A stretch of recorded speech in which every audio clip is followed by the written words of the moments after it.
ঝাল দিলে পরবর্তী বলতো যে হালকা চাল দাও, এইভাবে হালকা হয়ে যা গেছে। কিছু দিত সব হালকা পরিমাণে হালকা দিত, পরিমাণ। এরপর থেকে ওনার নাম হয়ে গেল হালকা হালকা বাবুর্চি। পুরান ঢাকার নয়া বাজারে ইফতার বাজার, এখন আমি আছি হালকা বাবুর্চি ইফতার বাজারে।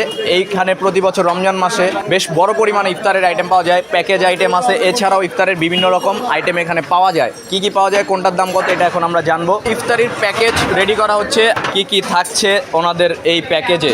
কয় পিস মুরগির লেগ থাকে? 6 পিস 6 পিস লেগ, ছয়টা টিকা আছে, জর্দা আছে, তো সাথে পুরানি আছে। 6 পিস 6 জনের খাবার। আর এই পরিমাণে থাকে। জি জি, এই পরিমাণ থাকে।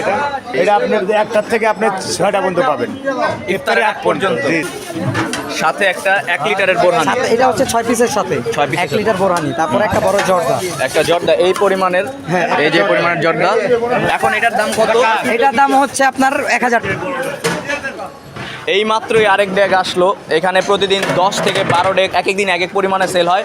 শুক্রবার দিন রমজান মাসে আরো বেশি পরিমাণে সেল হয়। হালকা বাবুর্চি নামটা বেশি ফেমাস, এই নামটা কিভাবে আসলো? উনি হচ্ছে সব কাম আর কি হালকা ভাবে দেখতেন, হালকাভাবে যত ভারী কাজ হোক উনি হালকা ভাবে দেখতেন, রিল্যাক্সে দেখতে, হ্যাঁ, এই কারণে ওনার ওস্তাদ ওনাকে হালকা হালকা বাবুর্চি রাখছে, মানে যত ভারী কামই হোক উনি হালকা দেখতেন। লবণ লবণ দিলে বলতো যে হালকা লবণ দাও, ঝাল দিলে পরবর্তী বলতো যে হালকা চাল দাও, এইভাবে হালকা হয়ে যা গেছে। কিছু দিত সব হালকা পরিমাণে হালকা দিত, পরিমাণ। এরপর থেকে ওনার নাম হয়ে গেল হালকা হালকা বাবুর্চি। বাবুর্চি। এই হচ্ছে ওনার নামের কারণ।